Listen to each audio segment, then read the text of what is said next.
The wooden stairs groan beneath their feet as Mother Superior Agatha leads Margaret toward the third floor. Each step releases the scent of decades-old polish mixed with something else, something that reminds Margaret uncomfortably of the psychiatric ward where she'd spent 3 months as a child herself. Fear, maybe, or desperation. The girl has been different since her arrival 6 months ago, Mother Agatha says, her Irish accent softening the harsh consonants but not the worry in her voice.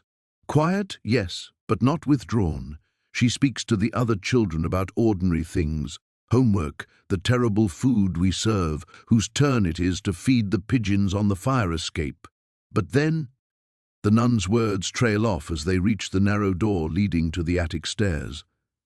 A hand-painted sign reads, "Storage, authorized personnel," only in fading blue letters. But then, Margaret prompts, though part of her already knows she won't like the answer. In her 23 years of forensic psychiatry, she's learned that the quiet ones often carry the heaviest burdens. Then she disappears up here for hours. The first time we found her, she was kneeling before that old statue, speaking in whispers. When Sister Catherine asked what she was doing, Judalyn said she was having a conversation, that the Blessed Mother was telling her about the sad people. Margaret's grip tightens on her briefcase handle. Sad people? Dead people, Dr. Holloway.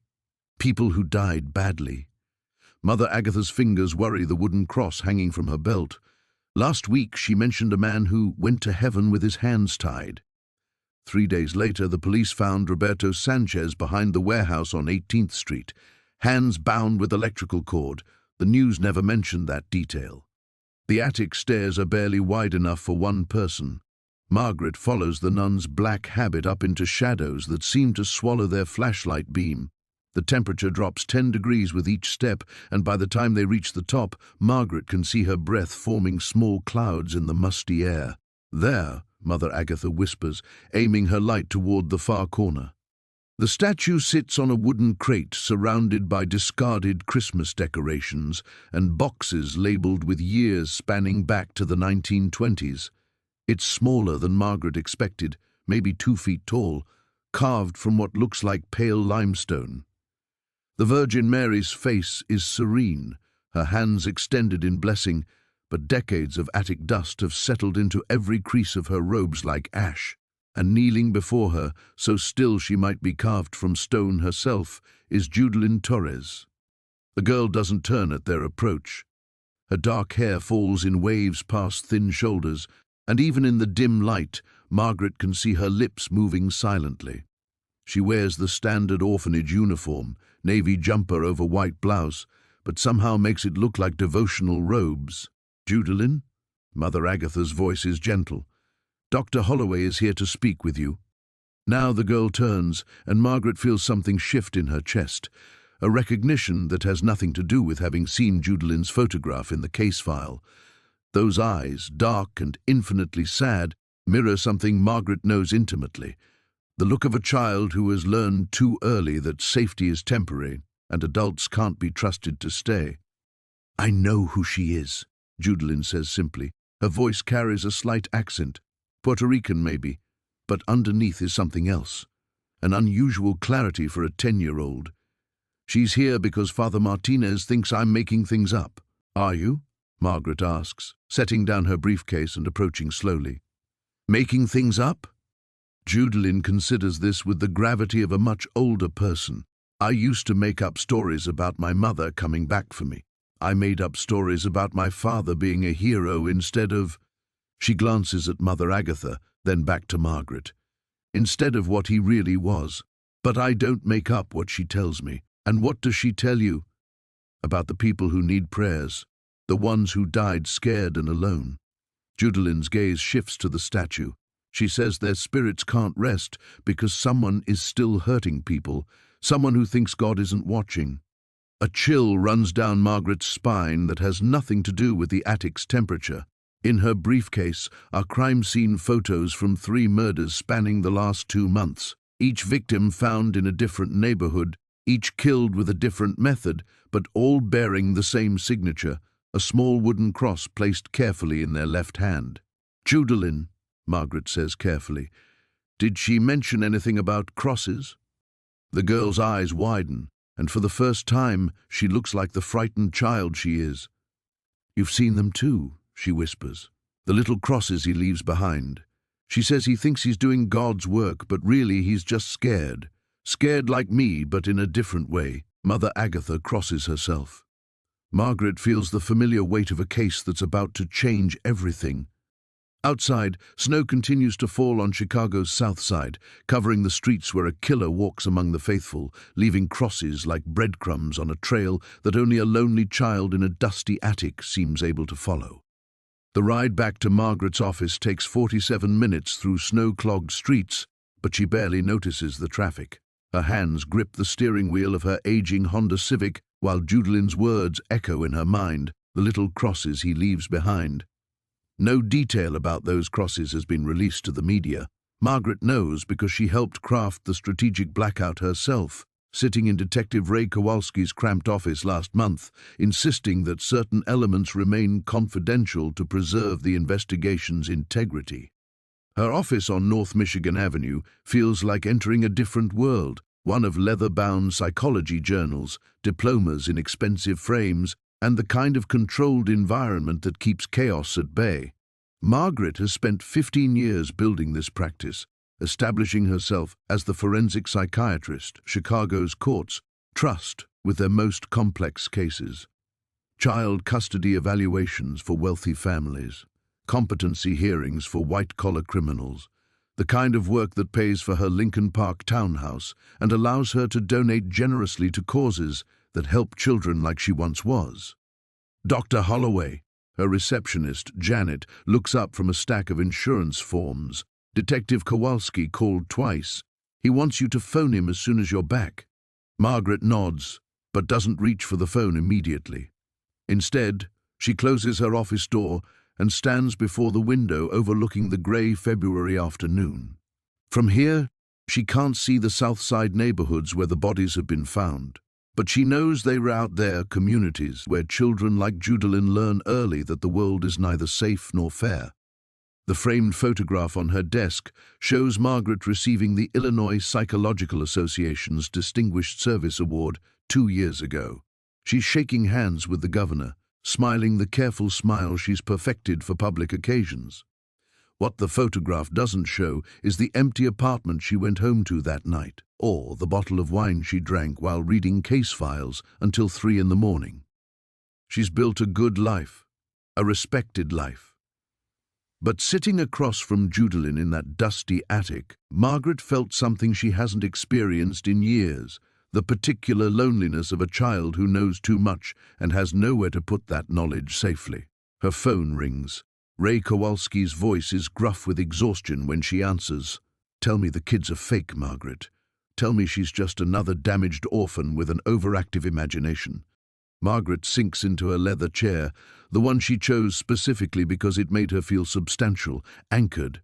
I can't tell you that, Ray. Christ. A long pause filled with what sounds like papers shuffling. We got another one this morning. Maria Santos, 43, found in the basement of that abandoned church on Ashland. Different MO again, suffocation this time, but same calling card. Little wooden cross in her left palm, carved from what looks like the same piece of wood as the others. Margaret's chest tightens. Ray, I need to ask you something, and I need you to be completely honest. Has any information about the positioning of those crosses leaked? Any chance a child could have overheard something? You know better than to ask me that. We've kept it tighter than a confessional. Hell, half my own squad doesn't know about the crosses. Why? Margaret stares at the snow accumulating on her window ledge. Each flake appears perfect for a moment before melting into the indistinct mass below. Because she knew about the crosses before I mentioned them. The silence on the other end stretches long enough that Margaret wonders if they've been disconnected. Finally, Ray speaks, his voice softer than she's ever heard it. Margaret, in 30 years of police work, I've seen a lot of things that don't fit into neat categories. But if this kid is really seeing something, if she's connected to these murders somehow, she's not involved, Margaret says quickly. She's a victim herself, Ray. Someone who's learned that the world can be cruel and unpredictable. But there's something else happening here. Something I don't understand yet. The brass won't like this. They want clean answers, not mystical children and religious visions. Margaret knows this. She's built her reputation on providing exactly those clean answers, diagnostic clarity in a world that prefers its mysteries solved and filed away. Taking this case further, believing even for a moment that Judalyn might be genuinely receiving information through supernatural means, could destroy everything she's worked to build. But as she looks at her diplomas, her awards, her careful documentation of a successful professional life, Margaret realizes that none of it feels as real as those 10 minutes in the attic, watching a lonely child kneel before a dusty statue and speak truths that no child should know. "I'm going back tomorrow," she tells Ray. "I need more time with her." "Margaret!" "I know the risks." She touches the photograph on her desk, remembering the weight of that award in her hands. But some things matter more than reputation. Outside her window, Chicago disappears beneath the falling snow, and somewhere in that white silence, a killer walks free while a child prays for the dead. The call comes at 3:47 a.m., pulling Margaret from a restless sleep filled with dreams of dusty attics and carved wooden crosses. She fumbles for the phone on her nightstand, knocking over a glass of water that's been sitting there since dinner. "Dr. Holloway?" The voice is young, female, crackling with static. "This is Officer Martinez with Chicago PD. Detective Kowalski asked me to call you immediately." Margaret sits up, instantly alert despite the hour.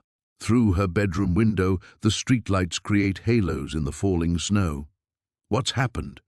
We have another body, but this time, a pause, filled with what sounds like radio chatter and distant sirens. This time there's something else. The victim, his name is Thomas Chen, 36. We found him at Sacred Heart Elementary School, in the basement.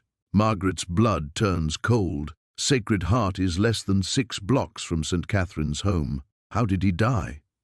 Blunt force trauma to the head. But Dr. Holloway, that's not why Detective Kowalski wanted you called. Officer Martinez's voice drops to barely above a whisper. We found writing on the wall next to the body, written in what looks like chalk. It says, "The child knows. She sees what he sees. Tell her to stop watching." The phone slips from Margaret's hand, clattering against the hardwood floor. She scrambles to retrieve it, her heart hammering against her ribs like a trapped bird. "Dr. Holloway? Are you there?" "I'm here." Margaret's voice sounds strange in her own ears, thin and distant. "Officer Martinez, I need you to do something for me right now. I need you to send a patrol car to St. Catherine's home immediately. Tell them to check on a girl named Judalyn Torres. Don't let her out of their sight." "Ma'am, Detective Kowalski already thought of that. We've got units posted at the orphanage. The girl is safe." But as Margaret hangs up and sits in the darkness of her bedroom, listening to the wind howl between the buildings, she realizes that safe is a relative term. Someone knows about Judalyn's visions. Someone is watching, waiting, and now they've escalated from leaving calling cards to writing direct threats. She's dressed and in her car within 10 minutes, navigating the empty pre-dawn streets toward the south side. The radio reports that the storm is expected to worsen, with officials urging residents to stay indoors unless absolutely necessary. But Margaret can't stay indoors. Not when a child who reminds her so painfully of her younger self is somehow caught in the crosshairs of a killer's attention. The crime scene at Sacred Heart Elementary is a chaos of flashing lights and yellow tape. Margaret shows her consultant credentials to the uniformed officer guarding the perimeter, then makes her way to where Detective Kowalski stands smoking a cigarette despite department regulations. "You shouldn't be here," Ray says without looking at her.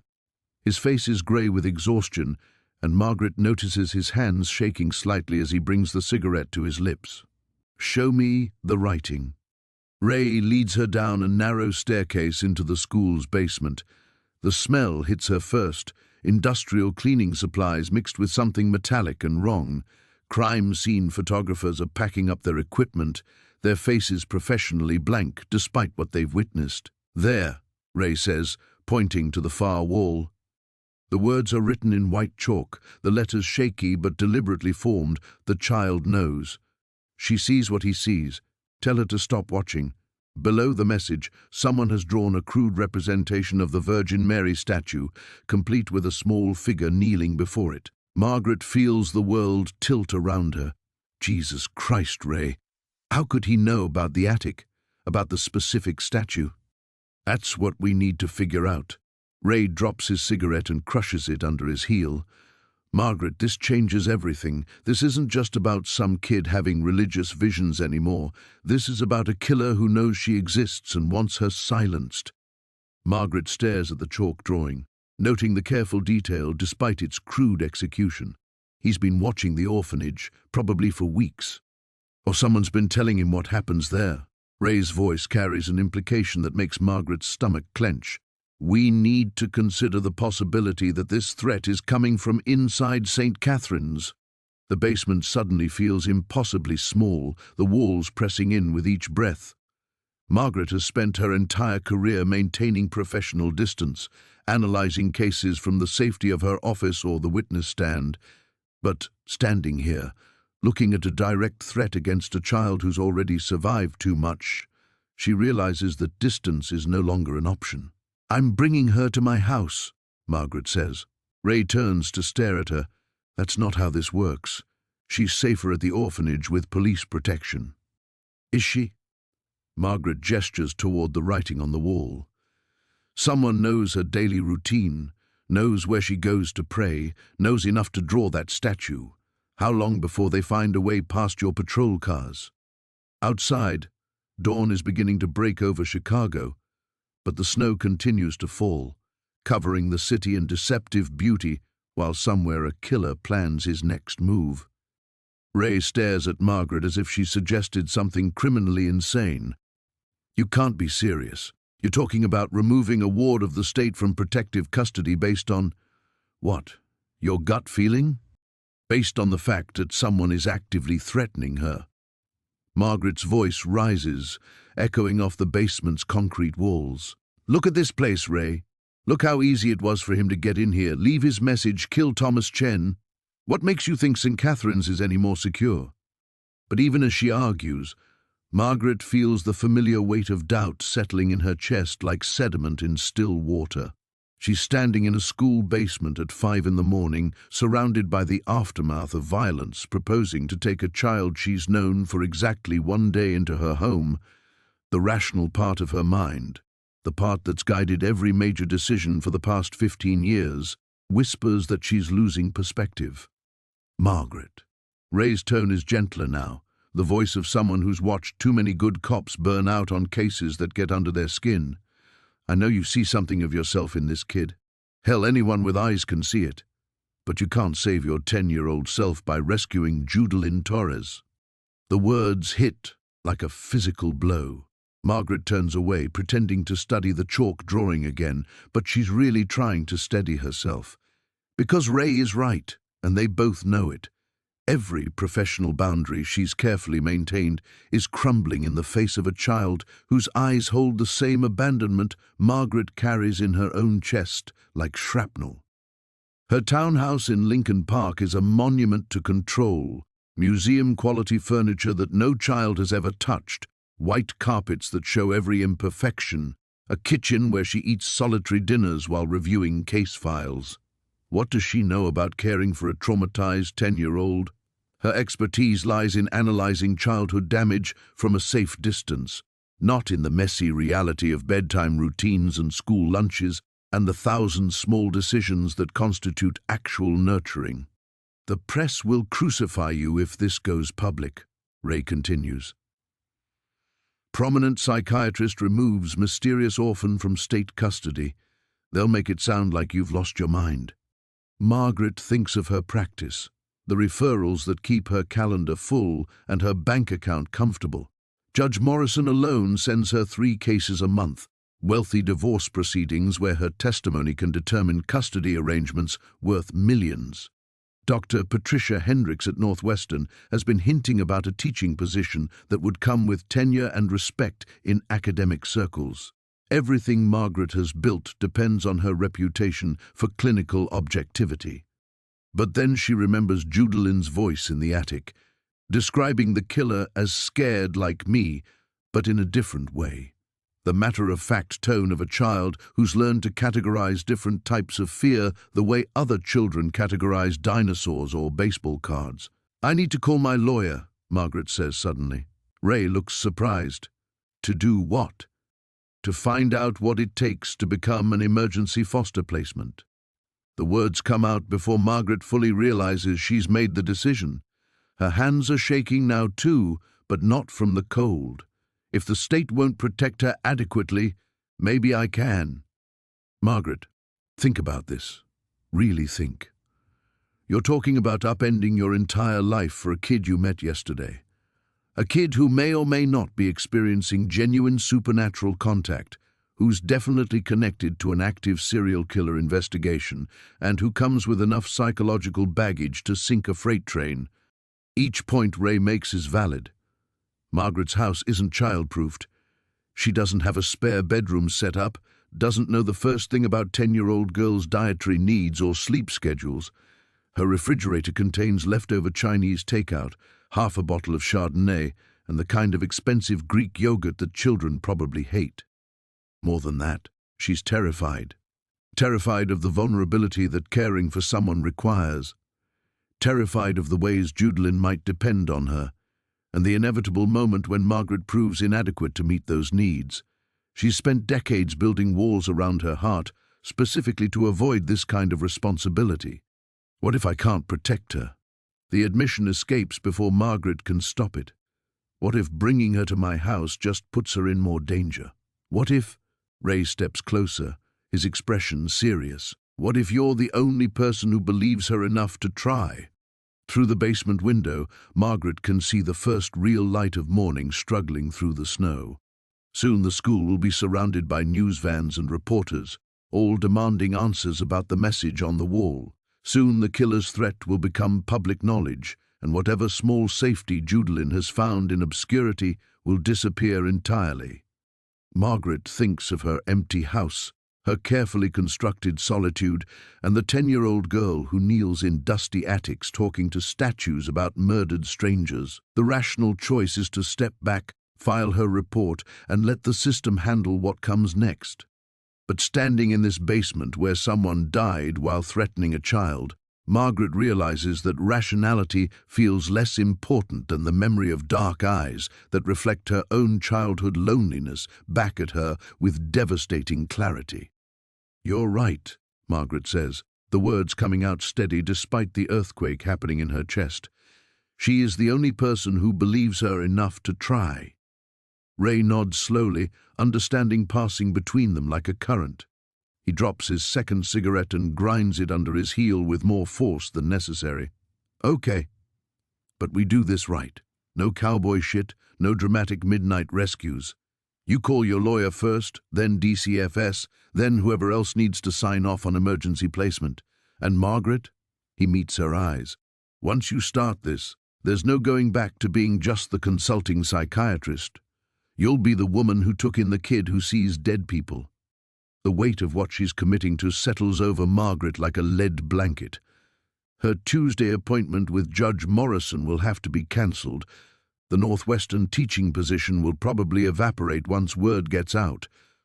Her carefully ordered life, the one where she controls every variable and never has to worry about anyone but herself, is about to disappear entirely. But as they climb the stairs from Sacred Heart's basement, Margaret realizes she's already crossed some invisible line. The moment she decided to believe Judelin, really believe her, everything else became inevitable. The drive to St. Catherine's takes 40 minutes through increasingly heavy snow. Margaret's hands grip the steering wheel as she navigates streets that are becoming impassable, her mind racing through logistics she's never had to consider. Child-proof cabinet locks, a bed that isn't king-sized and positioned for optimal adult sleep, food that doesn't come from restaurants or freezer sections designed for busy professionals. The patrol car is still parked outside the orphanage, its occupants stamping their feet and drinking coffee from paper cups that steam in the frigid air. Margaret shows her credentials again, Follows the same path she took yesterday morning, but everything feels different now. She's not here to evaluate and leave. She's here to collect a child who will sleep in her house tonight, who will need breakfast and clean clothes, and someone to explain why the world contains people who hurt others. Sister Catherine meets her at the front door, worry lines deeper than they were yesterday. "Dr. Holloway, thank God you're here. Judalyn has been asking for you since the police told us about the threat. She's—" The nun pauses, searching for words. "She's been talking to the statue all morning. We can hear her through the ceiling." Margaret follows Sister Catherine up the narrow stairs, past the familiar religious paintings and the radiators that clank like old bones. But this time, she's listening differently, not as an observer but as someone responsible for whatever she finds in the attic. Judalyn is exactly where Margaret expected, kneeling before the Virgin Mary statue, her small voice barely audible above the wind, rattling the windows. But she looks up immediately when Margaret's footsteps creak on the old floorboards, and her expression is different, less guarded, more trusting. "She told me you'd come back," Judalyn says simply. "She said you're scared too, but you're going to help anyway." Margaret kneels beside her, close enough to see the exhaustion in the child's dark eyes, close enough to notice that Judalyn's hands are shaking, whether from cold or fear or something else entirely. "Judalyn, I need to ask you something important. How would you feel about coming to stay at my house for a while? Just until we figure out how to keep you safe from the person who left that message at the school." Judalyn tilts her head, considering this with the seriousness of someone much older. "Would I have my own room?" The question is so achingly normal, so perfectly 10 years old, that Margaret's throat tightens. "Yes, you'd have your own room, and I could still talk to her?" Judalyn nods toward the statue. Margaret looks at the Virgin Mary's painted face, wondering what promises she's making to both the child and whatever force might actually be listening. "We'd figure something out. Maybe she could come with us." For the first time since Margaret met her, Judalyn smiles. Not the careful, protective expression she's worn like armor, but an actual child's smile, bright and uncomplicated. As they prepare to leave the attic, Margaret carrying Judalyn's few possessions in a paper bag, the child cradling the statue like it might break if handled roughly, Margaret catches sight of her reflection in the dusty window. The woman looking back at her is someone she doesn't entirely recognize. Someone whose hair is messed from kneeling on attic floors, whose expensive coat is now covered in dust, whose eyes hold a mixture of terror and determination that has nothing to do with professional competence and everything to do with the kind of love that arrives uninvited and changes everything. There's no going back now. The careful boundaries that have defined her life for 15 years are already dissolving, replaced by something larger and more frightening and infinitely more necessary than anything she's ever chosen before. Tests and allies. The paperwork takes 3 hours. Margaret sits in DCFS caseworker Linda Chen's cramped office, no relation to the murdered janitor, she learns with relief. While Judalyn waits in the hallway, the Virgin Mary statue wrapped carefully in Margaret's spare scarf. Through the frosted glass door, Margaret can see the child's silhouette, small and still, occasionally moving her lips in what looks like conversation. "This is highly irregular," Linda says for the 4th time, pushing wire-rimmed glasses up her nose as she reviews Margaret's emergency placement application. "You've known the child for less than 40 to 8 hours. You have no prior foster care experience. Your home hasn't been inspected. The circumstances are irregular." Margaret keeps her voice level, professional, even as anxiety gnaws at her stomach. A credible threat has been made against Judalyn's life. The perpetrator appears to have specific knowledge of her location and routine at St. Catherine's. Linda's pen hovers over the forms. She's younger than Margaret expected, maybe 35, with the kind of exhausted competence that comes from managing impossible caseloads with insufficient resources. "Dr. Holloway, I've read your consultation reports. Your analysis of traumatized children is exemplary, but analyzing trauma and actually living with a traumatized child are completely different animals." Margaret thinks of her pristine townhouse, her established routines, the careful solitude she's cultivated like a rare orchid. I understand the challenges. Do you? Linda leans forward. This child has been abandoned multiple times. Her mother died when she was 6. She's been in 3 different placements since then. Children like Judalyn don't trust easily, and when they do attach, they test boundaries constantly. They need to know you won't leave when things get difficult. The words hit home because they're true. Margaret knows the statistics, knows how attachment disorders manifest, knows the behaviors Linda is describing. She's written reports recommending residential treatment for children who couldn't bond with adoptive families. But sitting here, knowing Judalyn is 20 feet away, clutching a statue, and believing the Virgin Mary is her only reliable protector, statistical knowledge feels inadequate. There's something else, Linda continues, lowering her voice. The police briefed us about the religious visions. How do you plan to handle that? Margaret hesitates. The honest answer is that she doesn't know. Professional ethics demand she remain neutral about the vision's authenticity while addressing any underlying psychological causes.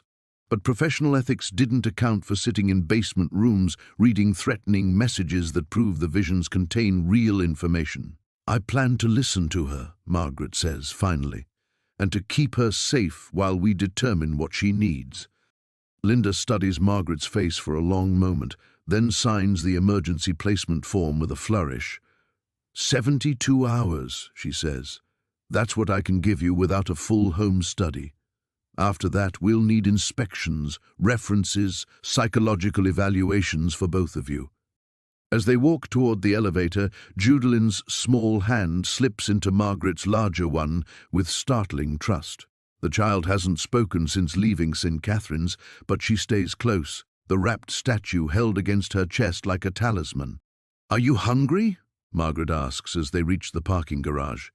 It's nearly 2 in the afternoon, and she realizes neither of them has eaten since breakfast. Judalyn nods solemnly. She says you don't have much food at your house. She says we should stop at the store. Margaret's steps falter. She told you that? She knows things. Judalyn looks up at her with those dark, serious eyes. She says you eat standing up at the kitchen counter mostly, and that you have pretty dishes but you never use them. The observation is so accurate it's unsettling. Margaret does eat standing up, usually reviewing files while consuming takeout directly from containers. The Limoges china she inherited from her adoptive mother remains pristine in its cabinet, too elegant for her solitary meals. At the grocery store, Margaret faces her first real test. She's navigated international conferences and hostile courtrooms with confidence, but standing in the cereal aisle with a 10-year-old, she feels completely lost. What do children eat? What does Judalyn like? She says to get the kind with the bear on the box. Judalyn offers helpfully, pointing to a colorfully packaged cereal that Margaret suspects contains more sugar than actual nutrition. Margaret adds it to their cart anyway, along with milk, bread, peanut butter, apples, and a frozen pizza that the child selects with careful deliberation. Other shoppers glance at them curiously, the well-dressed woman with worry lines around her eyes, and the small girl who whispers to a wrapped object in her arms. At the checkout, Margaret's credit card is declined. "I'm sorry, ma'am," the teenage cashier says, handing back the platinum card that's never failed before. "The system says to call your bank." Heat floods Margaret's face as the line behind them grows restless. She fumbles for another card, her hands shaking with embarrassment and something close to panic. She has money, plenty of money. But suddenly she's 8 years old again, standing in a corner store while Mrs. Patterson's food stamps are rejected, feeling the weight of other customers' impatient stares. Judalyn reaches up and touches Margaret's arm gently. "It's okay," she whispers. She says this happens sometimes when scared people try to do new things. She says your heart is bigger than your fear. The second card goes through. As they walk to the car, Margaret realizes that somehow, in the space of one afternoon, the roles have reversed. The child is comforting her, offering reassurance while Margaret struggles with the basic mechanics of caregiving. "Judalyn," Margaret says as they load groceries into her pristine BMW. "Are you sure about this? About coming home with me?" The girl looks at her with ancient patience. She says, "You need practice believing in yourself." She says, "I'm supposed to help you learn." As they drive through the snowy streets toward Lincoln Park, Margaret wonders if she's rescuing Judalyn or if the child is rescuing her. Margaret's townhouse stands like a monument to solitary success. 3 stories of restored Victorian brick, with bay windows that catch the afternoon light and a small garden that professional landscapers maintain in her absence. As she pulls into the narrow driveway, Margaret sees it through Judalyn's eyes, imposing, expensive, and utterly foreign to a child who's spent 4 years in institutional care. "It's big," Judalyn observes quietly, still clutching the wrapped statue. "Too big, probably." Margaret turns off the engine, suddenly aware of how the house represents everything she's used to shield herself from the world. "But there's plenty of room for you." Inside, their footsteps echo on polished hardwood floors. Margaret watches Judalyn take in the cream-colored walls, the carefully arranged furniture, the absence of anything that suggests a child might ever visit. Everything is clean, coordinated, and emotionally sterile, a museum of Margaret's determination to never again live in chaos or want. "She says it's pretty but lonely," Judalyn whispers. Margaret sets down the groceries, her hands trembling slightly. The house suddenly feels like evidence of some profound failure, though she can't articulate what she's failed at. Success, by any measure she's ever used, surrounds them in the form of Persian rugs and first-edition books and artwork purchased because it complemented her color scheme rather than because it moved her. "Let's see about your room," Margaret says, leading Judalyn up the curved staircase. The guest bedroom is pristine white.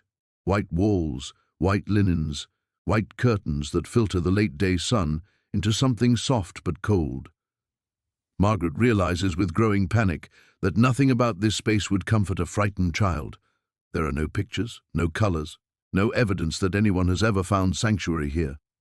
Judalyn sets the wrapped statue carefully on the white bedside table and looks around with the diplomatic expression of someone practiced at hiding disappointment. "It's nice," she says politely. "We can change it," Margaret says quickly. "Tomorrow we can get different sheets, maybe some posters or—" "Dr. Margaret," Judalyn's voice is small. "She says someone is coming to hurt you because of me." The blood drains from Margaret's face. "What?" "She says there are people who don't want anyone to listen to what she tells me. She says they're scared you'll find out their secret." Judalyn sits on the edge of the white bed, her legs dangling, and unwraps the statue with reverent care.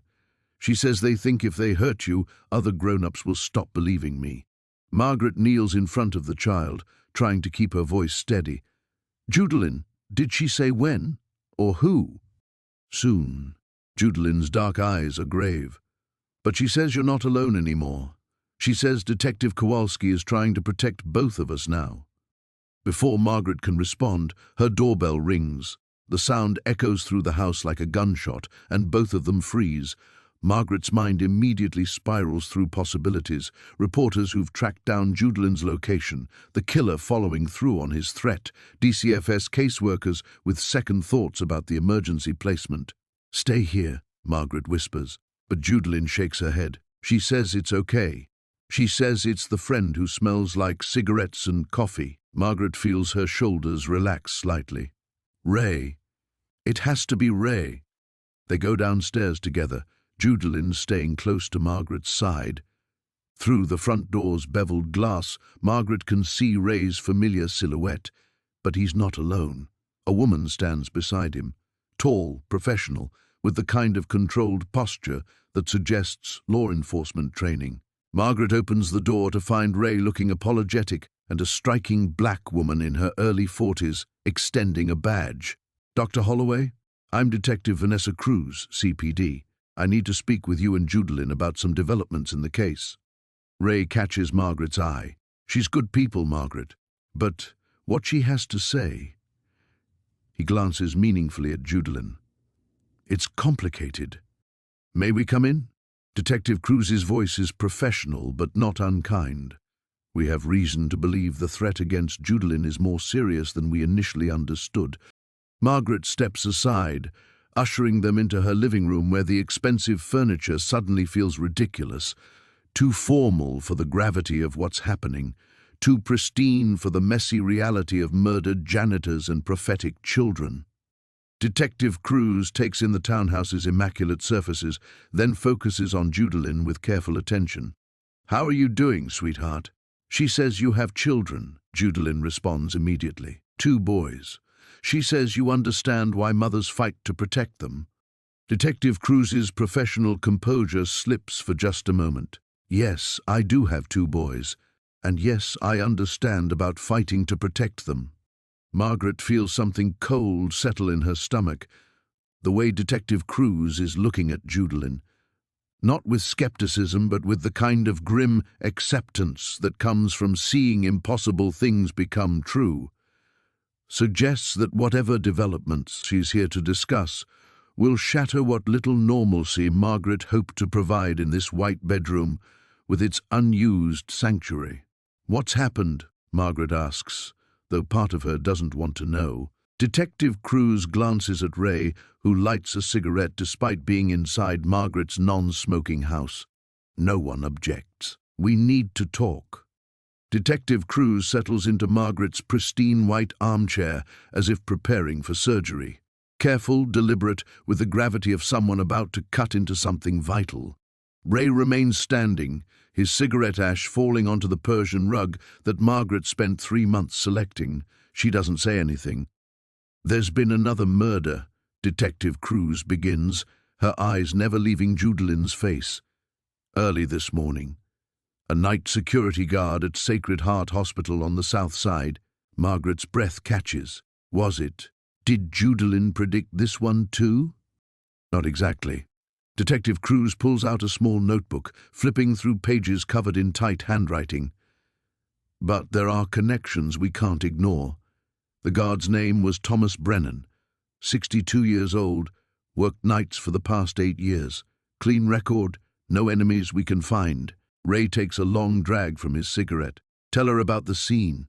The killer left another message. Same block letters, same red ink. Detective Cruz's voice becomes clinical, professional. But this one was different, personal. Margaret's hands clench in her lap. "What did it say?" "The doctor thinks she can hide the girl. The doctor is wrong." The words hang in the air like smoke from Ray's cigarette, choking and inescapable.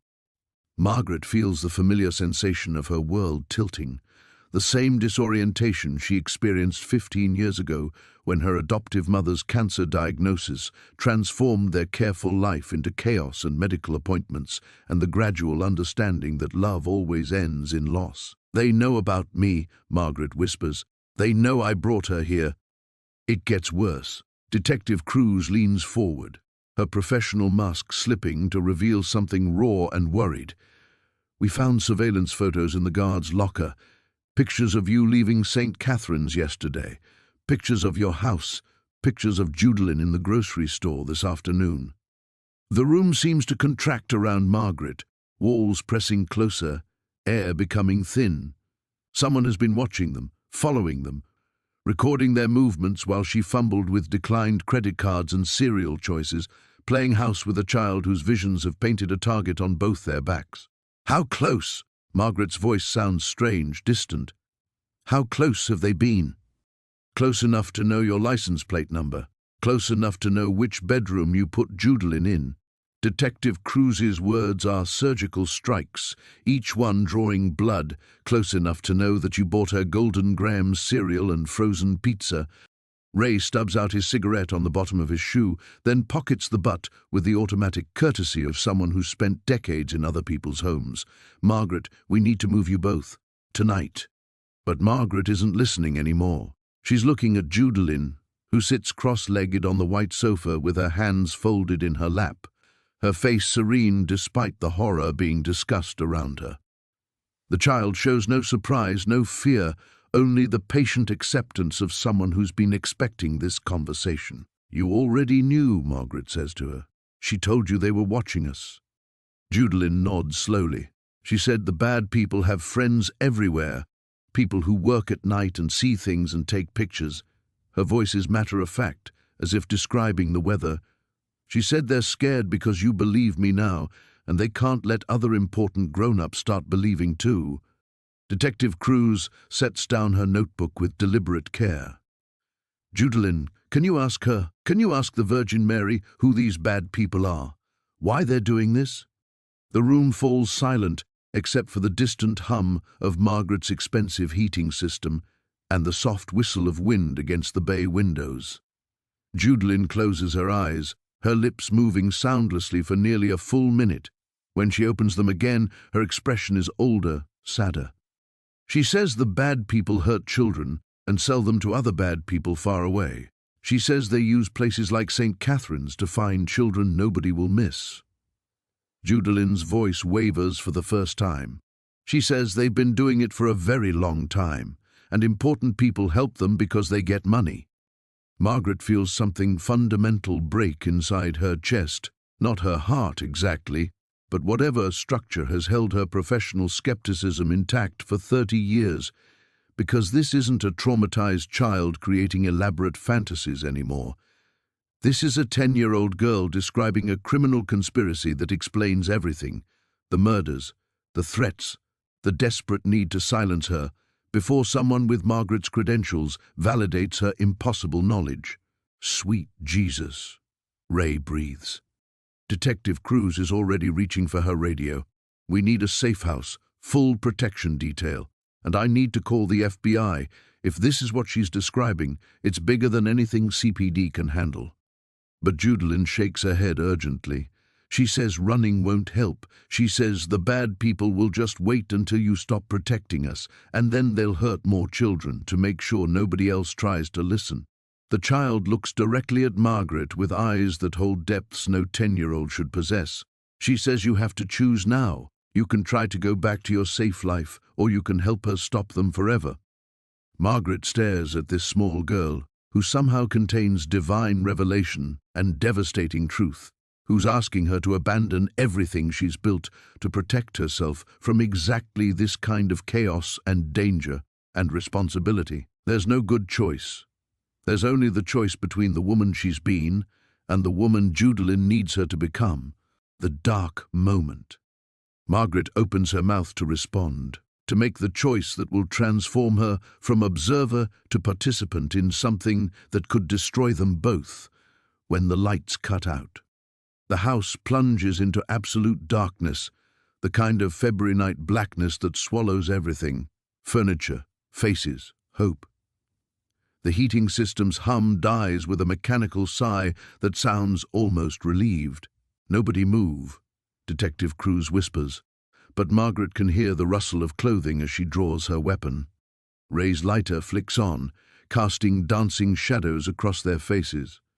In the small circle of flame, Judalyn looks ethereal, untouchable, while Detective Cruz's drawn gun seems both insufficient and obscene in Margaret's carefully curated living room. "They cut the power line," Ray mutters, moving toward the bay windows. "Professional job, no sparks, no noise." Margaret's mind races through the layout of her house.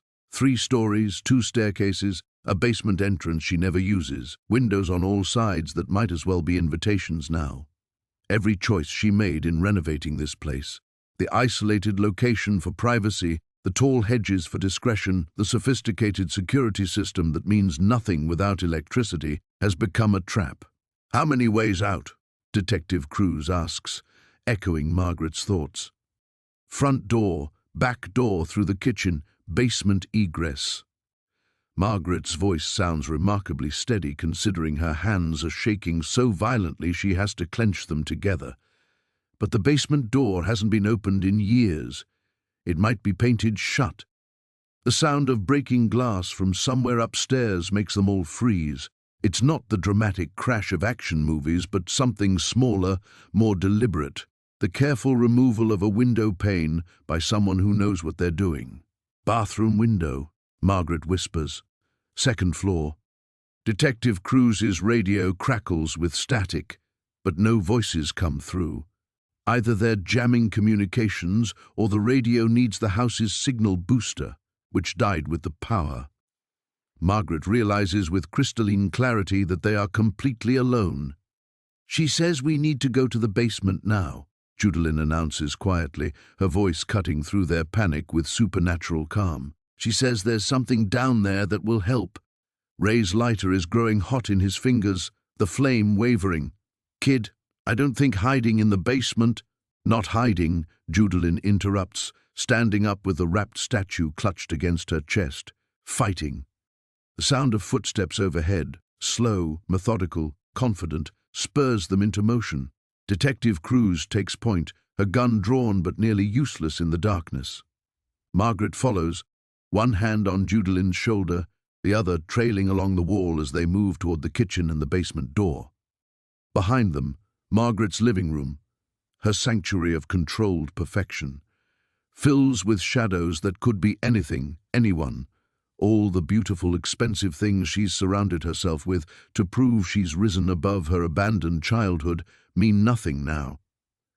They're just obstacles to survival. The basement door stands open, though Margaret clearly remembers it being closed when she moved in 6 years ago. The painted shut lock she worried about hangs in splinters, as if someone has kicked it from the inside. "This is wrong," Detective Cruz whispers, her weapon trained on the dark stairwell. "This feels like a trap." But Judalyn is already moving past her, descending into the blackness with complete trust. She says Dr. Margaret needs to see what her house was built on. She says everything that happens next depends on remembering what came before. Margaret follows because the alternative, staying upstairs with whoever is moving through her bedroom, searching for them with professional patience, is worse than facing whatever waits in a basement she's avoided for 6 years. Ray's lighter finally dies, plunging them into absolute darkness, but somehow Judalyn keeps moving, her small hand finding Margaret's and guiding her down wooden steps that creak like accusations with each footfall. At the bottom, Detective Cruz's flashlight beam suddenly cuts through the darkness, illuminating concrete walls and the musty smell of decades. But what stops Margaret's breath isn't the expected basement storage or water heater. It's the photographs. Dozens of them, pinned to a makeshift bulletin board that covers most of the far wall. Black and white surveillance, photos of children, coming and going from St. Catherine's, boarding buses, walking with adults who should be protecting them but aren't. Some of the faces are recent. Others are yellowed with age, spanning what looks like decades of careful documentation. And in the center, connected by red string like a conspiracy theorist's map, are photos of Margaret herself. Not recent surveillance photos, but older ones, much older. Pictures of her as a child leaving various foster homes, boarding the bus to St. Catherine's at age 8, walking the halls with the same lost expression she recognizes now on other faces. "Sweet Mary, Mother of God," Ray breathes. Margaret stares at photographic evidence that someone has been tracking her for 30 years, long before she met Judalyn, long before she had any reason to matter to anyone involved in whatever nightmare they've stumbled into. The truth crashes over her like ice water. This was never about protecting a child with visions. This was always about her, about something she knows or saw or represents that she doesn't even remember. And now Judalyn, innocent, divine Judalyn, is trapped in a web that was spun around Margaret decades before the child was even born. Above them, the footsteps stop directly over the basement, waiting. The revelation. Margaret's knees buckle. She grabs the edge of a workbench to keep from falling as Detective Cruz's flashlight beam sweeps across more photographs, dozens more hidden in the shadows behind the bulletin board. Photos of her at medical school, at her residency, at professional conferences, buying this house. An entire life documented by watchers she never knew existed. "Jesus Christ," Detective Cruz whispers, her beam illuminating a metal filing cabinet labeled with years spanning back to 1960. This isn't surveillance. This is archival. Ray moves to the filing cabinet, his hands shaking as he pulls open the top drawer. File folders, organized by decade, each one thick with documents. He pulls out a folder marked 1977 to 1980 and opens it under the flashlight beam. Margaret's 8-year-old face stares back at them from an intake photograph at St. Catherine's, but it's paperclipped to documents that make no sense. Medical records she's never seen, psychological evaluations she doesn't remember, and a handwritten note in careful script, subject witnessed Brennan incident. Memory suppression successful. Monitor for resurfacing trauma indicators. Recommend periodic contact maintenance through professional channels. Brennan. Margaret breathes. The security guard who was murdered last night was named Brennan. Thomas Brennan. Detective Cruz confirms, her voice tight. 62 years old. Margaret's mind fractures like ice under pressure. There was another Brennan. At St. Catherine's when I was 8. Father Brennan. The memory surfaces like something drowning, finally breaking the surface. A priest with gentle hands that weren't gentle at all, children who disappeared for special retreats, her own small body pressed against a confessional wall, while a man in holy vestments explained that God required certain sacrifices from his chosen ones. "Oh, baby," Ray says softly, understanding flooding his weathered face. But Margaret barely hears him. She's moving toward the photographs with mechanical precision, studying faces she recognizes now through the clarity of recovered trauma. Sister Agnes, 20 years younger but with the same calculating eyes. Father Brennan, whose special attention she'd buried so deeply that 30 years of psychiatric training couldn't excavate it. And there, in a photo dated 1979, herself at 9 years old, holding hands with another child, a boy with dark hair and solemn eyes, whose face she knows. "Ray," she whispers, her finger trembling against the photograph. "Ray, this boy, this is you." Detective Cruz swings the flashlight toward Ray, whose cigarette has gone out between his fingers. His face has gone grey, decades of careful forgetting crumbling in the space between heartbeats. "We were both there," Margaret continues, the truth assembling itself like broken bones knitting together. "We both saw whatever they needed us to forget. That's why you've been protecting me. That's why you were assigned to this case. They've been watching us both." Ray's voice comes out like gravel. "I remember the attic now. The real one at St. Catherine's, not the pretty one they show visitors. His eyes are glassy, focused on something 30 years distant. Children went up there and came down different, or didn't come down at all. Above them, the footsteps begin moving again, but now Margaret understands they're not hunting. They're waiting. Waiting for the memories to surface completely, for the buried witnessing to emerge and be dealt with permanently. Judlyn steps forward, still clutching the wrapped statue, her young face luminous in the flashlight beam. "She says you both tried to protect the little ones. She says that's why Father Brennan wanted to hurt you, because you wouldn't stop asking where the other children went." Margaret's hands find Ray's across 30 years of manufactured distance. They were friends once, allies, children who clung to each other while adults in positions of ultimate trust destroyed everything sacred around them. "The trafficking ring," Detective Cruz says quietly. "It goes back decades. St. Catherine's was a hunting ground, and anyone who might remember gets monitored for life," Margaret finishes. "And if the memories start coming back..." The footsteps overhead stop again, directly above them. But now Margaret hears something else, multiple sets of feet. They've brought reinforcements. "She says it's time to choose," Judlyn announces, unwrapping her statue with reverent care. In the flashlight beam, the Virgin Mary's painted eyes seem to hold depths of sorrow and determination. "She says you can keep hiding from what you saw, or you can use it to save all the children they hurt after you." Margaret stares at this 10-year-old messenger, who somehow contains both divine intervention and devastating human truth. Around them, 30 years of evidence documents a conspiracy that turns holy ground into hunting ground, that transforms shepherds into wolves, that buries child witnesses under layers of manufactured amnesia and lifetime surveillance. The choice isn't between safety and danger anymore. It's between remaining a victim or becoming a weapon. Above them, someone begins descending the stairs. Margaret's breath catches as the first footstep creaks on the wooden stairs, then another, deliberate, unhurried. The sound of people who know their quarry has nowhere left to run. But instead of the paralyzing terror she expects, something else floods through Margaret's chest, a crystalline rage that burns away 30 years of carefully constructed professional distance. They've been watching her since she was 8 years old, controlling her life, her choices, even her career path to keep her close enough to monitor, but distant enough from the truth to stay quiet. "No," she says, her voice cutting through the basement darkness with surgical precision. "No more running." Detective Cruz swings her flashlight toward the stairs, weapon raised.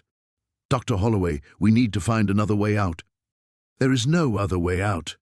Margaret moves to the filing cabinet, pulling out folder after folder with desperate efficiency. "Don't you see? They've been herding us here.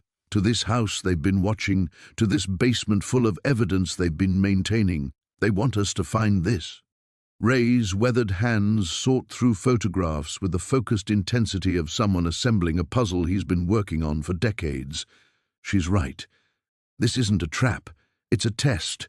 They need to know how much we remember before they decide what to do with us. The footsteps pause halfway down the stairs, listening. Judalyn unwraps her statue completely, the Virgin Mary's painted face serene despite the chaos surrounding them. "She says you're both warriors now. She says warriors don't hide. They gather their weapons." Margaret stares at the evidence scattered around them. Decades of documentation, surveillance photos, medical records that prove a conspiracy reaching into the highest levels of Chicago's Catholic infrastructure. Every file represents children who disappeared, witnesses who were silenced, crimes that were buried under layers of institutional protection and manufactured amnesia. "These files," she says, her psychiatric training finally clicking into place, "they're not just evidence of what they did. They're insurance, leverage against anyone who might expose them." She grabs Detective Cruz's flashlight, scanning the folder labels with new understanding. "Look at the dates. Some of these go back 40 years.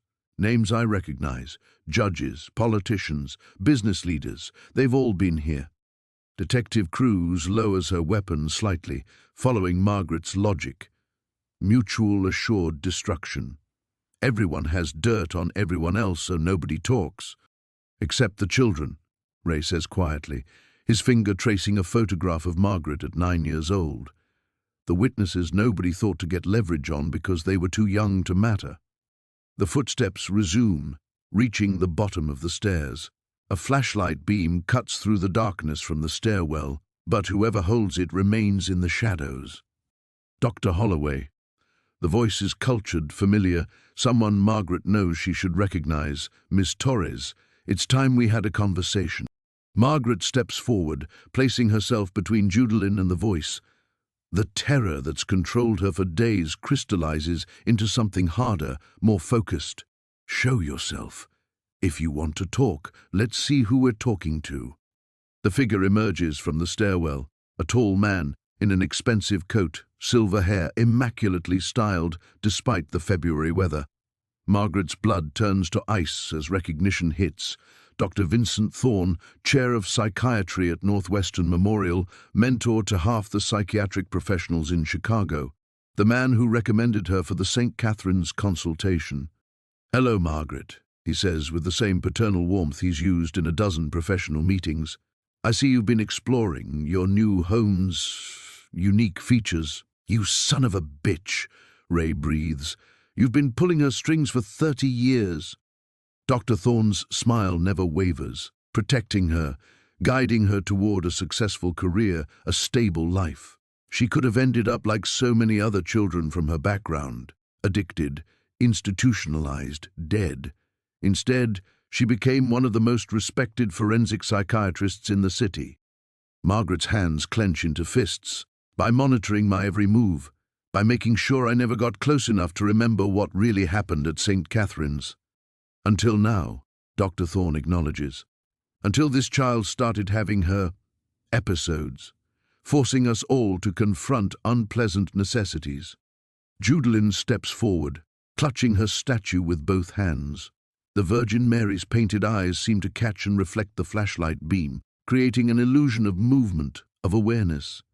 She says you hurt children and call it God's work. She says the real God is very angry with you. Dr. Thorne's professional mask slips for just a moment, revealing something cold and calculating underneath. Faith is a powerful force, child, but it must be channeled properly, controlled. The Church has understood this for centuries. The Church, Detective Cruz says, her weapon trained on Dr. Thorne's chest, or just you and your sick friends. The sound of more footsteps overhead, multiple sets, moving with military precision, reminds them all that Dr. Thorne isn't alone. But Margaret finds herself strangely calm, the pieces of her fractured past finally arranging themselves into a coherent picture. You need us alive, she says with certainty that surprises her. Otherwise you would have killed us already. You need to know what we remember, what we might have told others. You need to control the narrative. Dr. Thorne nods approvingly. Very good, Margaret. You always were the brightest of your generation at St. Catherine's. Yes, we need to understand the scope of complications. And then we need to decide how to proceed. Judelin raises her statue higher, the Virgin Mary's face catching the light. She says it's time to choose sides, all of you, right now. The basement fills with tension so thick it seems to press against Margaret's lungs. 30 years of careful manipulation, of manufactured distance from her own trauma, has led to this moment in a basement full of evidence that could destroy lives or save them. Margaret looks at Ray, her fellow survivor, her unexpected ally. At Detective Cruz, a good cop caught in corruption that reaches levels she's only beginning to understand.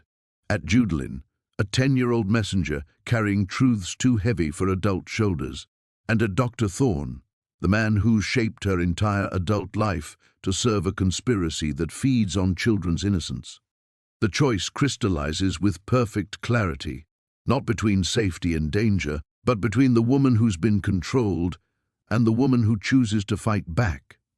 Detective Cruz, Margaret says, her voice steady as a surgeon's scalpel, I want to make a full statement, everything I remember, everything these files prove, for the record. Dr. Thorne's face hardens. Margaret, you don't understand the forces you're... I understand perfectly, she cuts him off. The question is, what are you willing to do to stop me? Above them, the footsteps stop moving, waiting for orders. The basement holds its breath. The silence stretches like a held breath before Dr. Thorne's measured chuckle fills the basement. Margaret, you've always been too intelligent for your own good. He adjusts his expensive coat, the gesture somehow more threatening than Detective Cruz's raised weapon. You think this is about stopping you? This basement, these files, they're not evidence of our crimes. They're proof of our necessity. Margaret's jaw tightens, but she doesn't step back. Necessity? Do you know how many children have passed through St. Catherine's in the past 40 years? How many would have ended up dead in alleys, overdosed in abandoned buildings, victims of random predators with no purpose, no structure? Dr. Thorne's voice takes on the professorial tone Margaret remembers from countless medical conferences. We provided order, selection criteria, a system that served larger purposes. You're talking about human trafficking like it's urban planning. Detective Cruz snarls. Ray moves closer to Margaret, his weathered face hard with recognition. I remember you now. You came to evaluate the difficult children, the ones who asked too many questions. The ones who showed promise, Dr. Thorne corrects smoothly. Margaret became a respected psychiatrist. Others found their calling in different ways. Politics, business, law enforcement. His eyes flick meaningfully toward Detective Cruz. Some proved more adaptable than others. Margaret's mind races through the implications. How many cops? How many judges? Enough. Dr. Thorne pulls out a thick manila envelope from his coat. Margaret, you have a choice. These are psychiatric evaluation forms declaring little Miss Torres mentally unstable, a danger to herself and others. One signature, your signature, carrying all the weight of your professional reputation, and she disappears into the state system, long-term care, private facilities where children with overactive imaginations receive the help they need. Judalyn clutches her statue tighter, the Virgin Mary's painted eyes seeming to watch the exchange with infinite sadness. She says you already tried to erase Dr. Margaret once. She says it didn't work then, and it won't work now. The first time you were 8 years old, Dr. Thorne continues, ignoring Judalyn completely. Traumatized, malleable, the memory suppression was almost artistic in its precision, just enough trauma to bury the specific incidents while leaving your intellect intact. But trauma has a way of resurfacing, especially when triggered by similar circumstances. Margaret feels the weight of 30 years pressing against her chest. Every career choice, every relationship, every moment of professional success, all guided by invisible hands to keep her close enough to monitor, distant enough to control. The murders, she says suddenly. Judalyn's predictions. You're not trying to stop them, you're orchestrating them. Dr. Thorne's smile turns genuinely pleased. Thomas Brennan was getting sentimental in his old age, started talking about writing memoirs, making peace with God. Father Martinez began asking uncomfortable questions about archived records. Mrs. Chen, dear Mrs. Chen, discovered financial irregularities that could have exposed decades of carefully maintained operations. He spreads his hands like a conductor acknowledging applause. The child's visions simply provided convenient cover for necessary housekeeping.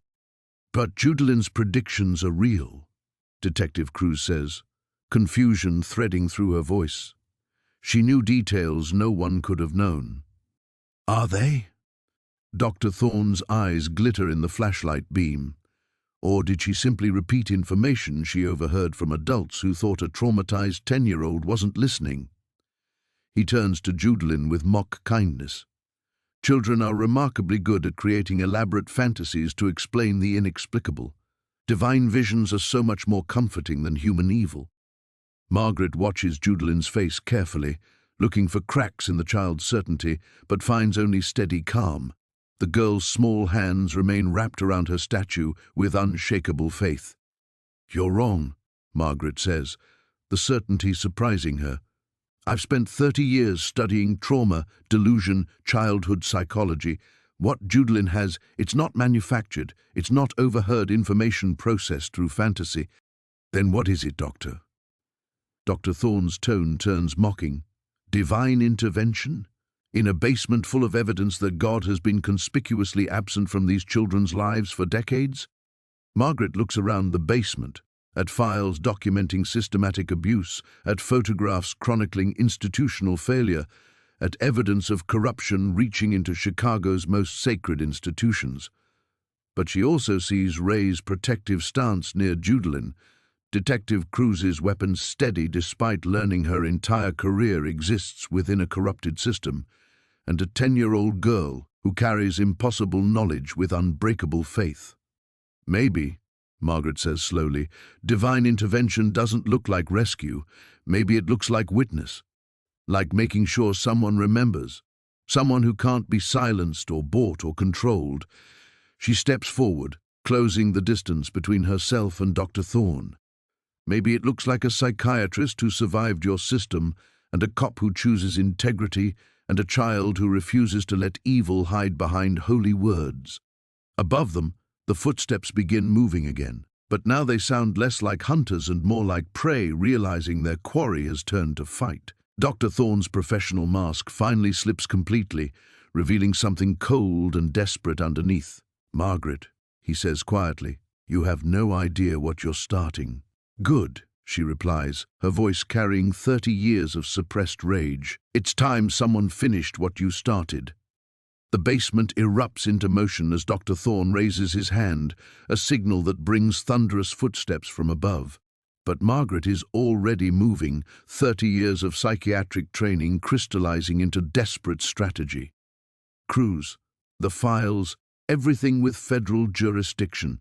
She grabs armfuls of documentation while Ray shields Judalyn behind an overturned desk.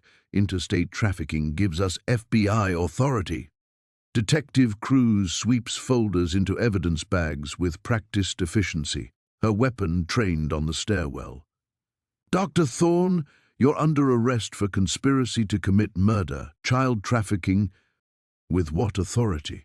Dr. Thorne's laugh is genuinely amused. Detective, check your radio. Call for backup. See how many of your colleagues answer to serve a conspiracy theory cooked up by a traumatized psychiatrist and a delusional child.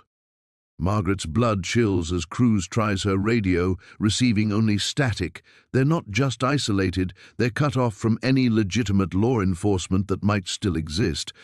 She says there's another way out, Judalyn announces suddenly, her small voice cutting through the chaos. Behind the furnace. A tunnel. Prohibition era, Ray confirms, understanding flooding his weathered face. These old houses connected to the church basements during the raids. He's already moving, clearing debris from behind the ancient furnace with desperate strength. The first figure appears on the stairs, not police, but private security in expensive suits. Margaret recognizes the type from her work in forensic psychiatry, corporate cleaners who specialize in problems that can't be solved through legal channels. Margaret, last chance, Dr. Thorne calls as his men descend. Sign the commitment papers. The child disappears into long-term care. You return to your practice with a sealed settlement agreement, and everyone lives to serve more productive purposes. Margaret clutches the most damning files against her chest. Photographs spanning 4 decades, financial records linking St. Catherine's to shell corporations, medical files documenting systematic abuse disguised as psychiatric treatment, evidence that could destroy not just Dr. Thorne, but an entire network reaching into Chicago's most powerful institutions. The productive purpose, she says, her voice carrying surgical precision, of feeding children to monsters who call themselves servants of God? Of managing human resources efficiently, Dr. Thorne corrects with chilling clinical detachment. Margaret, you've seen enough crime scenes to understand. Evil exists regardless. We simply organized it, contained it, directed it toward children who were already lost, instead of letting it spread randomly through society. Judalyn steps forward, her statue held high like a shield. The Virgin Mary's painted face seems to gather and reflect the flashlight beams, creating an illusion of inner light. She says you chose who lives and dies. She says only God gets to choose that. God, Dr. Thorne sneers, abandoned these children long before we found them. The tunnel opening appears behind the furnace. Narrow, dark, but real. Ray disappears into it first, then reaches back for Judalyn. Doctor, detective, move! But Margaret hesitates, staring at the files in her arms. 30 years of evidence. Proof of crimes that could bring down Chicago's most untouchable figures. If they run now, if these documents disappear, how many more children will feed this machine? Margaret, we go now or we die here, Cruz shouts, backing toward the tunnel as Dr. Thorne's men spread through the basement. The statue, Margaret says suddenly, an impossible plan crystallizing. Judalyn, you're Mary. She's been watching all of this, recording it. The 10-year-old's eyes widen with understanding. She says yes. She says she remembers everything. Dr. Thorne lunges forward, desperation finally cracking his composed facade. You cannot possibly believe... Margaret hurls the files at his men, papers exploding through the basement like snow, then grabs Judalyn's hand. I believe a child's faith is stronger than your fear. They plunge into the tunnel as gunshots echo behind them, concrete chips raining down. The passage is impossibly narrow, forcing them to crawl through decades of dust and decay. Margaret's lungs burn, her knees scrape raw against broken stone, but Judalyn's small hand remains steady in hers. Behind them, flashlight beams probe the tunnel entrance. Shouts, the sound of larger men struggling to follow through the cramped space. There, Ray's voice ahead, rough with exhaustion. Light! They emerge into the sub-basement of St. Catherine's Chapel, among broken pews and water-damaged religious artifacts. The irony isn't lost on Margaret. They've crawled through hell to reach a sanctuary that spawned their torment. But Judalyn moves with sudden purpose, carrying her statue to a shaft of moonlight streaming through a cracked stained glass window. The Virgin Mary's painted eyes seem to come alive in the coloured light, and for one impossible moment, Margaret swears she sees them blink. She says it's time for testimony, Judelin whispers. She says the whole world needs to hear. Behind them, Dr. Thorne's men reach the tunnel. Ahead, the chapel doors stand between them and Chicago's winter night. Margaret realizes this isn't escape, it's emergence. The final test isn't survival, it's choosing to speak truth that will shatter everything, knowing the consequences will reshape their lives forever. Margaret takes Judelin's other hand. Then let's give testimony. The chapel doors explode inward as Dr. Thorne's men burst through, but Margaret and Judelin are already moving toward the altar. Ray positions himself between the armed men and the child, his weathered hands raised but his stance unwavering. Detective Cruz flanks left, weapon drawn, creating a protective triangle around Judelin. Enough! Dr. Thorne's voice echoes through the sacred space as he emerges from the tunnel, his expensive suit torn and dusty. This ends now. But Judelin climbs onto the altar, raising her statue toward the broken, stained glass window where moonlight streams through jagged colored fragments. The Virgin Mary's painted face seems to pulse within a light, and Margaret feels something shift in the air. A weight, a presence, a gathering of witnesses both seen and unseen. She says you can't stop testimony that's already been given, Judelin announces, her child's voice carrying impossible authority. She says the whole world is watching now.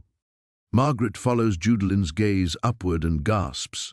Through the shattered window, she sees not just moonlight, but camera lights, news vans, the organized chaos of media responding to a story too explosive to ignore.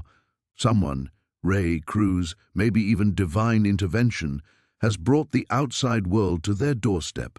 You called them, Margaret breathes to Cruz.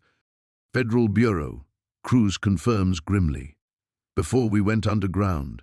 Told them we had evidence of interstate trafficking involving city officials. They've been setting up a perimeter. Dr. Thorne's face contorts with rage. You have no idea what you've done. This network extends beyond Chicago, beyond anything the FBI can comprehend or contain. You think federal badges will protect you? No. Margaret steps forward, placing herself directly between Dr. Thorne and Judelin. But truth will. Every file we found down there, every photograph, every record, it's not just evidence of your crimes, it's proof that innocence survived despite your best efforts to destroy it. She gestures toward Judelin, who stands bathed in colored moonlight with unshakable faith radiating from her small frame. A 10-year-old girl who refuses to let evil hide behind holy words. A maintenance worker who protected children even when institutions failed them. A detective who chose integrity over career survival. Touching, Dr. Thorne snarls, but Margaret hears desperation creeping into his voice. But faith doesn't stop bullets, and integrity doesn't prevent accidents. The chapel fills with new sounds, boots on stairs, official voices calling commands, the systematic approach of federal law enforcement. But Dr. Thorne's men raise their weapons anyway, their faces grim with the knowledge that capture means life sentences. Margaret feels time crystallize into a moment of perfect clarity. 30 years of suppressed memories, manipulated choices and carefully constructed distance from her own trauma converge into this single instant where she must choose who she really is. Judelin, she says quietly, whatever happens next, you keep talking to your Mary. You keep believing that someone is listening. The child nods solemnly, clutching her statue with both hands. She says you remember now. Everything. She says remembering is how you heal. And suddenly Margaret does remember. Not just the abuse, not just the systematic destruction of childhood innocence, but also the moments of grace. Ray sneaking extra food to hungry children. A young teacher who reads stories after lights out. Her own 8-year-old self, traumatized but unbroken, whispering prayers to a statue that seemed to listen when no human being would. You're right, she tells Dr. Thorne, her voice steady as surgical steel. Evil exists regardless, but so does good. And good doesn't need to be organized or managed or directed by people who think they're God. The chapel doors burst open again as FBI agents flood in, weapons trained on Dr. Thorne's men. Federal badges gleam in the colored moonlight as commands echo through the sacred space. Drop your weapons, federal agents. Dr. Thorne's men hesitate, caught between certain capture and possible escape, but their leader makes the choice for them. Stand down, he orders quietly, his professional mask sliding back into place even as handcuffs click around his wrists. Margaret watches federal agents secure the scene with efficient professionalism, but her attention remains fixed on Judalyn. The child stands on the altar like a small prophet, her statue held high, absolutely certain that justice has arrived because she called for it. "Is it over?" Ray asks, his weathered hands shaking slightly as adrenaline fades. Margaret looks around the chapel, at broken pews that witness decades of systematic evil, at stained glass windows that let in light despite their damage, at a 10-year-old girl who carried impossible knowledge with unbreakable faith. "The arrests are just beginning," she says with certainty that surprises her. But yes, the silence is over. Outside, Chicago's winter wind carries the sounds of justice finally arriving. Search warrants being executed, phone calls to federal prosecutors, the systematic dismantling of a conspiracy that fed on children's innocence for 40 years. Inside, Judalyn carefully places her statue on the altar and whispers, "She says thank you. She says you finally listened." Margaret takes the child's hand, feeling 30 years of fractured healing begin to knit into wholeness. "Thank you for not letting us forget how to hear. The sacrifice." Margaret's hand tightens around Judalyn's as the reality of their victory settles into her bones. The FBI agents move through the chapel with methodical precision, but she knows this is only the beginning. Federal agent Sarah Martinez approaches, her badge catching the colored moonlight streaming through shattered stained glass. "Dr. Holloway, we need you to walk us through everything you discovered," Agent Martinez says, her voice carrying the weight of impending justice. "The basement evidence, the files, your professional assessment of the child's statements, all of it." Margaret nods, but as she looks down at Judalyn's upturned face, she realizes what her cooperation will cost. The child who trusted her with impossible secrets, who broke through 30 years of carefully constructed emotional barriers, who showed her what faith looks like when stripped of institutional corruption, that child will become evidence. "What happens to Judalyn during the investigation?" Margaret asks, though she already knows the answer. "Federal protective custody," Agent Martinez explains gently. "Given the scope of this conspiracy, we can't risk her safety. She'll be moved to a secure facility while we build the case." Judalyn's hand goes still in Margaret's grasp. The 10-year-old understands what adults often miss, that protection and abandonment can wear identical faces. "How long?" Margaret's professional voice cracks slightly. "Months, maybe longer." Dr. Thorne's network extends into multiple states, involves dozens of high-profile defendants. The child's testimony will be crucial, but that makes her a target until every arrest is made. Margaret feels the weight of choice pressing against her chest. She can walk away now, return to her private practice. Let the federal system handle Judalyn's care with professional competence but emotional distance. It would be the rational choice, the self-preserving choice. Or she can sacrifice the careful boundaries that protected her for 30 years. "I want to apply for emergency guardianship," she says quietly. Agent Martinez raises an eyebrow. "Dr. Holloway, that would complicate your role as a witness. Defense attorneys will claim emotional bias, question your professional objectivity." "Let them." Margaret's voice grows stronger. "My objectivity was compromised the moment I recognized myself in her trauma. But my ability to help her heal, that's not bias, that's experience." She kneels beside Judalyn, bringing herself to the child's eye level. "Judalyn, they need to keep you safe while they arrest all the bad people. That means leaving St. Catherine's, probably leaving Chicago for a while, but I want to stay with you, if you'll let me." Judlin clutches her statue closer. She says yes, but she also says it will hurt you in court when the lawyers try to make you look crazy for believing me. Margaret thinks of her pristine reputation, her successful practice, the professional respect she spent decades building. Dr. Thorne's defense team will dissect her childhood trauma, question her mental stability, suggest her judgment was clouded by personal demons. They won't be entirely wrong. Sometimes, Margaret says, surprised by her own certainty, being hurt for the right reasons feels better than being safe for the wrong ones. Agent Martinez makes notes on her tablet. Dr. Holloway, you understand this decision will fundamentally change your career? Defense attorneys will challenge every professional opinion you've ever given. Your practice will survive, or it won't.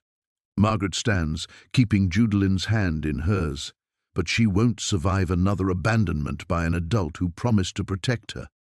Through the chapel windows, she watches television news crews setting up equipment, their bright lights cutting through Chicago's winter darkness. By morning, this story will be everywhere. Dr. Thorne's network will mobilize expensive lawyers, public relations firms, private investigators tasked with discrediting witnesses. Margaret's life as a respected, detached professional is already over. Dr. Holloway, Detective Cruz, approaches, exhaustion and admiration warring in her expression. The Bureau wants my statement about the murders. How do I explain that a 10-year-old's visions led us to evidence of a 40-year conspiracy? Margaret looks at Judlin, who sets her statue carefully on a broken pew, and speaks with quiet certainty. You tell them the truth. That sometimes God uses whoever's willing to listen. Even traumatized children and damaged psychiatrists? Cruz asks. Especially them, Margaret replies, understanding flooding through her. We know what abandonment looks like.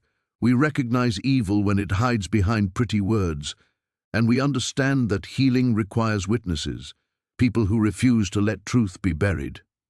Agent Martinez closes her tablet. The transport vehicle is ready. Dr. Holloway, if you're serious about guardianship, you can ride with her to the safe house.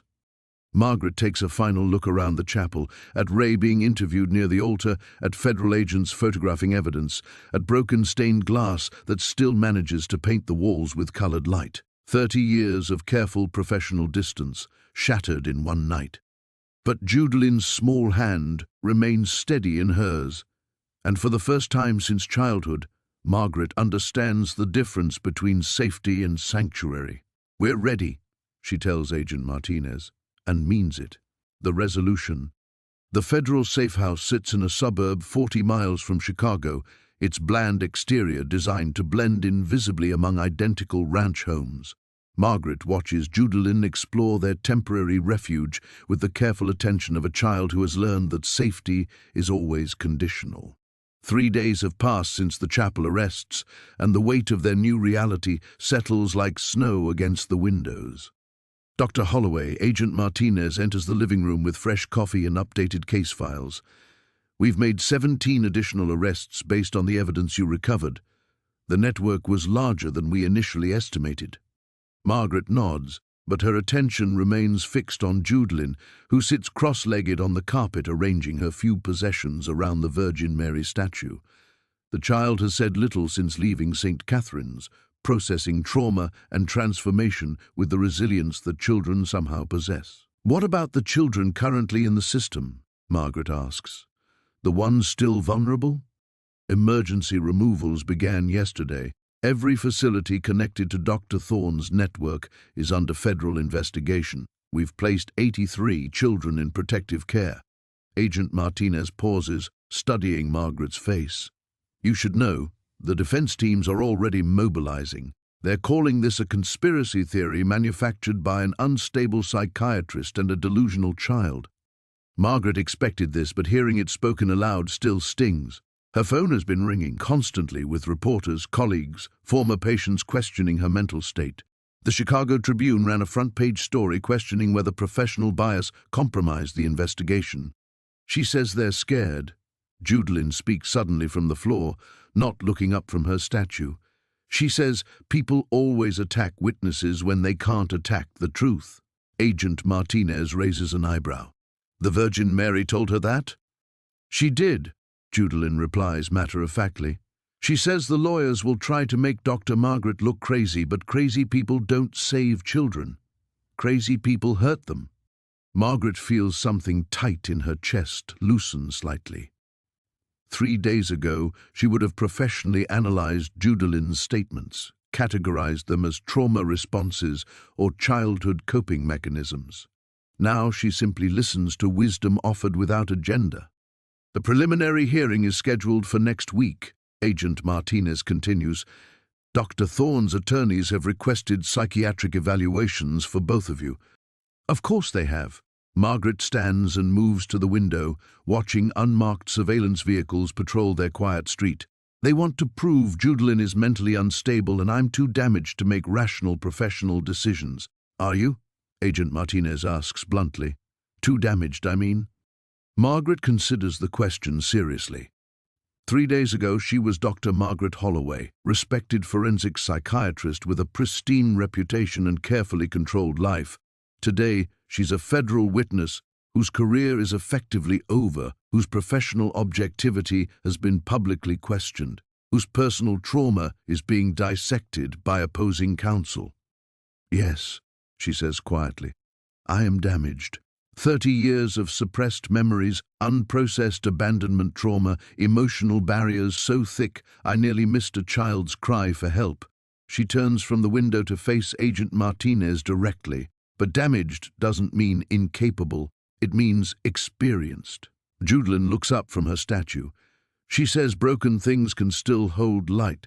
She says that's how stained glass works. Margaret smiles at this, the first genuine smile she's felt since childhood. Exactly. Her phone rings again. Dr. Patricia Vance, her former colleague and mentor. Margaret has been avoiding these calls, not ready to explain choices that defy professional logic. But today she answers. Margaret, what the hell are you doing? Dr. Vance's voice carries 30 years of friendship and professional concern. The medical board is reviewing your license. Colleagues are questioning your competency. You could lose everything you've built. I know, Margaret replies calmly. But I've already lost the things that mattered. Your career matters. Your reputation was built on emotional distance from the very trauma I was supposedly qualified to treat. Margaret watches Judalyn carefully position her statue to catch afternoon light streaming through the blinds. Patricia, I spent 3 decades helping other people heal from childhood abuse while never acknowledging my own. How professional was that? Silence on the line. Then, you're really not coming back, are you? Not to the life I had before, no. Margaret feels certainty settling in her bones like deep roots finding soil. But I think I'm finally moving toward the life I was supposed to have. After hanging up, Margaret joins Judalyn on the floor. The Virgin Mary statue seems different in the afternoon light. Less painted artifact, more silent companion. Whether divine intervention or childhood faith, the statue has become a bridge between impossible knowledge and necessary action. What happens next? Judalyn asks, her voice small but steady. Margaret takes the child's hand, feeling the calluses from clutching her statue through weeks of terror. Next, we tell the truth. In court, to reporters, to anyone willing to listen, we tell them that children's voices matter, that faith can expose evil, that healing requires witnesses. Even if they don't believe us? Especially if they don't believe us, Margaret replies. Because believing isn't their job. Truth-telling is ours. Outside, surveillance agents maintain their careful watch, protecting witnesses who chose truth over safety.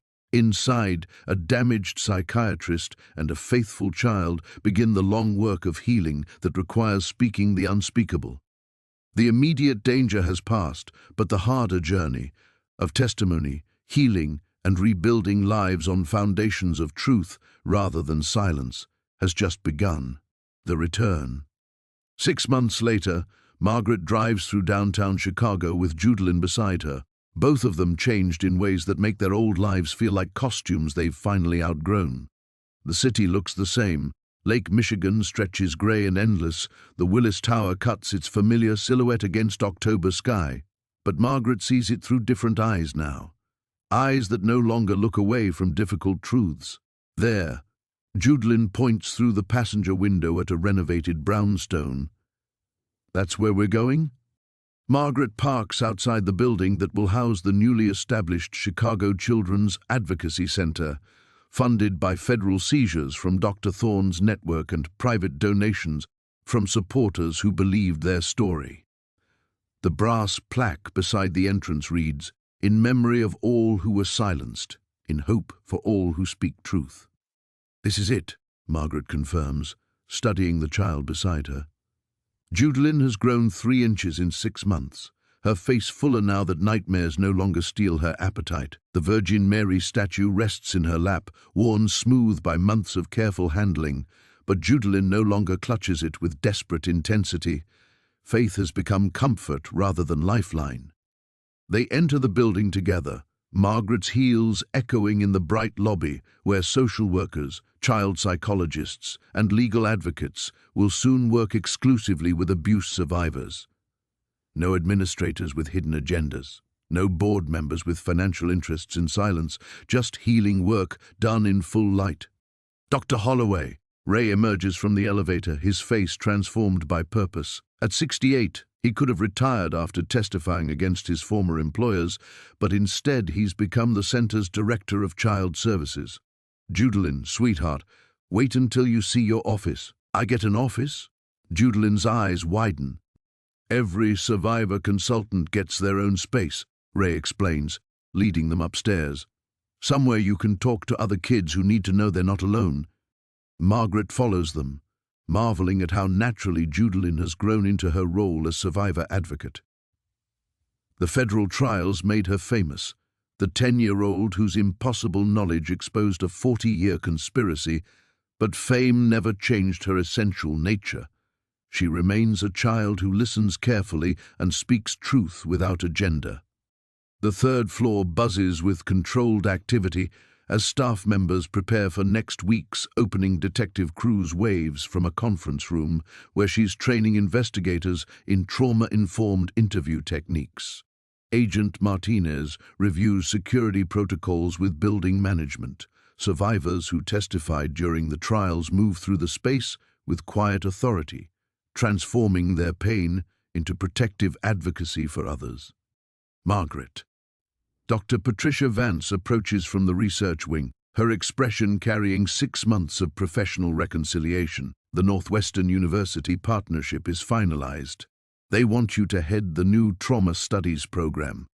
Margaret nods, still adjusting to how dramatically her career has shifted.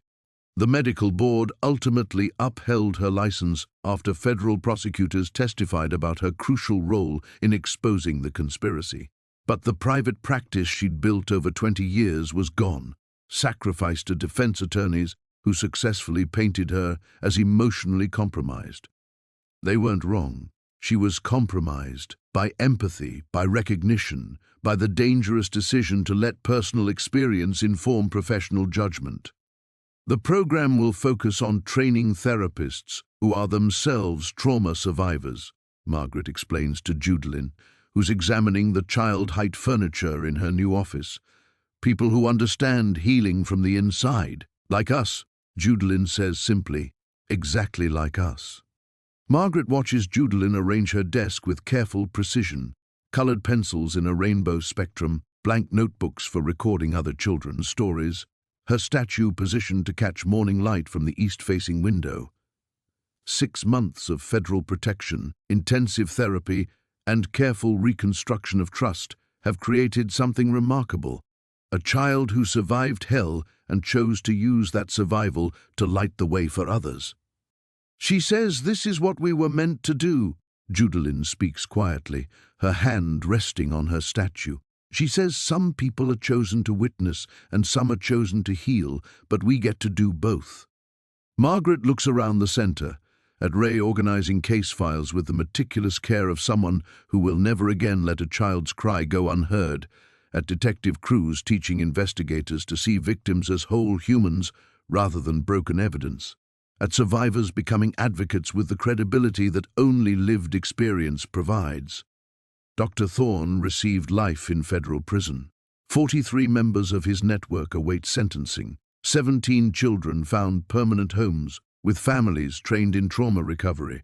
The conspiracy that fed on institutional silence for 4 decades crumbled because a 10-year-old girl refused to stop talking to her statue. "You know what's different?" Margaret tells Judalyn as they stand together in the office that will become sanctuary for countless other survivors. 6 months ago, I would have analyzed what you just said, categorized it, written clinical notes about religious coping mechanisms, and now? Now I just listen, Margaret replies, feeling 30 years of professional distance finally collapse into something far more valuable, presence. And I believe you. Through the window, Chicago spreads below them like a city reborn, and they begin again.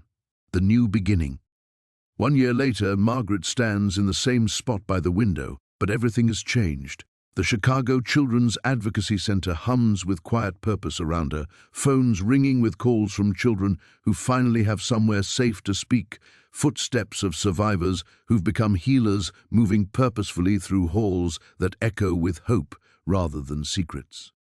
"Dr. Margaret," a small voice interrupts her reflection. 8-year-old Marcus stands in the doorway, clutching a Batman figurine the way Judalyn once held her statue. "She said you wanted to see me." Margaret turns from the window, her heart catching as it always does when she recognizes that particular combination of wariness and desperate hope in a child's eyes. Marcus arrived 3 weeks ago, removed from a foster placement after teachers noticed his impossible knowledge of neighborhood crimes that happened while he was supposedly sleeping safely in bed.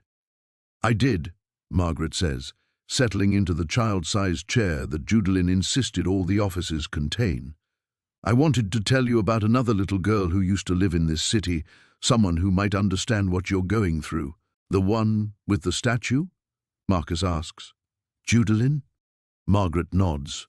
Through her office window, she can see Judalyn in the courtyard below, now 11 and tall for her age, leading a group therapy session with teenagers who've aged out of the foster system.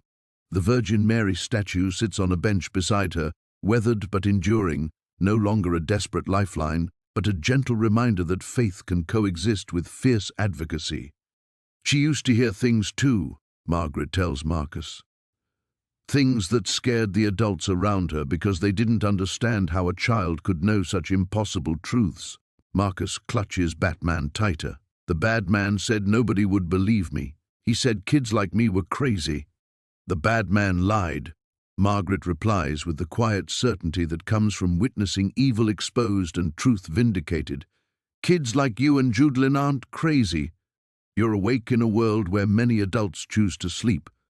Over the past year, 17 children have passed through these offices, each carrying impossible knowledge, each dismissed by systems designed to protect them. Margaret has learned to recognize the signs, the hypervigilance that catches details others miss, the desperate attempts to warn adults who won't listen, the way trauma can sometimes create awareness that seems supernatural but is devastatingly human. "Dr. Margaret?" Judalyn appears in the doorway, her session finished. "Marcus, would you like to meet the teenagers?" They were asking about Batman. Marcus looks between Margaret and Judalyn, weighing trust against long experience of adult betrayal. Finally, he nods and follows Judalyn toward the elevator, Batman figurine tucked securely under his arm. Margaret watches them go, remembering the terrified child who once whispered impossible knowledge to a statue in a cold attic. That child has become something remarkable, not a saint or a visionary, but something more valuable, a survivor who refuses to let her survival be silent. Her phone buzzes with a text from Ray. "Channel 7 wants an interview about the anniversary. You up for it?"